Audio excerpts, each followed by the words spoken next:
지구의 지속 가능성까지 위협하고 있는 환경오염은 더 이상 쉽게 넘어갈 문제가 아닙니다. 약 6,600만 년 전 공룡 멸종으로 알려진 지구의 5번째 대멸종인 백악기 제3기 멸종에 이어 6번째 대멸종 시나리오가 시작됐다는 우려가 심각하게 나오고 있는 지금, 재활용은 그 어느 때보다 중요한 분야입니다. 종이는 종이대로, 플라스틱은 플라스틱대로 사용한 것들을 분해해 다시 생산하는 과정을 통해 자원을 순환시킬 수 있는 방법이기 때문이죠. 최근엔 우주에서도 이와 비슷하게 재활용을 한다는 사실이 밝혀져 화제가 되고 있습니다.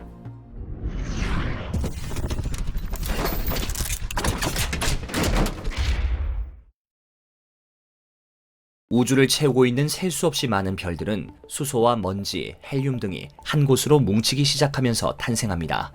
그래서 많은 수소와 먼지, 헬륨 등이 높은 밀도로 모여있는 성운은 별들이 만들어지기 위한 최적의 장소라고 할 수 있는데, 연구진은 이번 연구에서 그 성운의 종류 중 하나인 거대한 라이먼 알파 성운을 조사했습니다. 줄여서 엘란이라고 불리는 이 성운들은 이름 그대로 라이먼 알파 계열의 빛을 내뿜고 은하 몇 개를 감싸고 있을 만큼 어마어마하게 크다는 것이 특징입니다. 연구진은 그 중에서도 맘모스1 QSO라는 성운에 망원경 초점을 맞추었습니다. 2017년 처음 발견된 이 성운은 적색 편입값이 무려 2.3에 달하는 지구로부터 약 110억 광년 떨어진 곳에 위치해 있고 거대하며 우주 초기의 원형 은하단을 품고 있습니다. 이 은하단의 크기는 약 5천만 광년에 달한다고 하니 맘모스1 QSO의 크기는 이 5천만 광년보다 훨씬 더 크다고 할 수 있습니다. 그리고 그 은하단 안에는 비정상적으로 많은 은하들이 존재한 것으로 확인되었고, 지금으로부터 약 100억 년 전 초기 우주의 모습을 갖추고 있는 것으로 드러났습니다.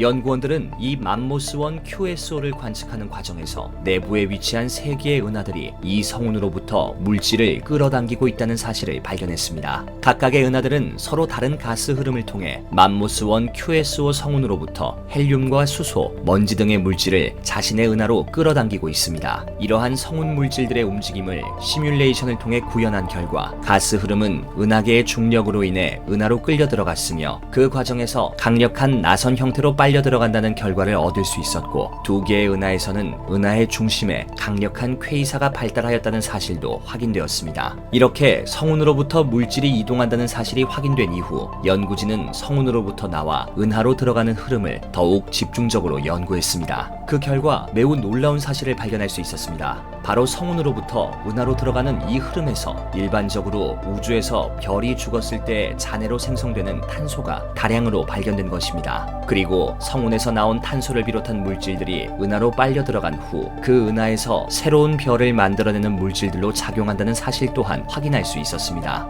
이 결과는 우주에서 한 번 별의 연료로 사용되었던 물질들이 별의 죽음 후 거대한 성운이 되고, 이러한 성운을 구성하는 은하 속으로 들어간 후 어떠한 재활용 과정을 통해 새로운 별의 연료로 다시 사용된다고 할 수 있습니다. 이것을 우리 생활 속에 비유하자면, 죽은 별은 우리가 재활용 쓰레기통에 버리는 페트병, 은하는 버려진 페트병을 사용하여 새로운 페트병으로 만드는 공장, 은하에서 만들어진 별들은 재활용을 통해 만들어진 새로운 페트병이라고 이야기할 수 있습니다. 우주에서도 지구와 비슷하게 수명이 다한 별에서 나온 수소와 탄소, 가스들이 새로운 별로 탄생되어 이른바 스스로 재활용을 하는 것입니다.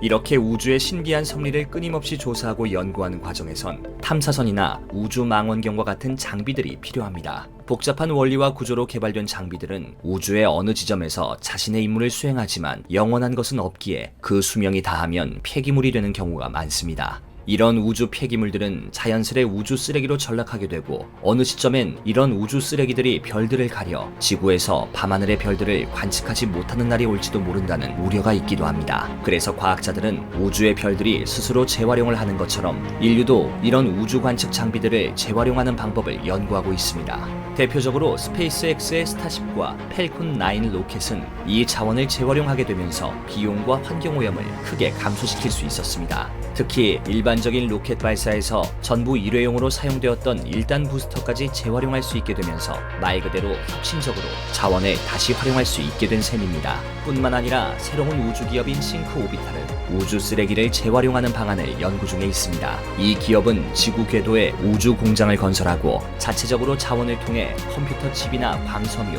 약 등을 제조한다고 합니다. 또 우주 쓰레기에서 나오는 알루미늄을 분쇄하여 알루미늄 분말을 만들어 이를 다시 다시 로켓의 고체 연료에 사용하여 자원을 재활용하고 에너지 소비 효율을 높이는 방법을 개발하고 있습니다. 만약 지구주위를 공전하는 우주 쓰레기를 포집할 수 있는 기술이 갖춰진다면 굳이 우주 쓰레기를 지구 대기권에서 태우거나 그대로 놔두지 않고 우주에서 바로 우주선의 로켓 연료로 재활용할 수 있기 때문에 자원의 이용 효율성이 훨씬 더 증가할 것으로 보인다고 합니다. 이렇게 우리는 우주 자연의 섭리를 연구하며 한정된 자원을 더욱 효율적으로 사용하는 방법을 배우고 있습니다. 앞으로도 우리는 우주에서 일어나는 다양한 변화를 관측하고 연구한다면 환경 문제로 위기에 빠진 지구의 미래도 어렵지 않게 준비할 수 있을 것입니다.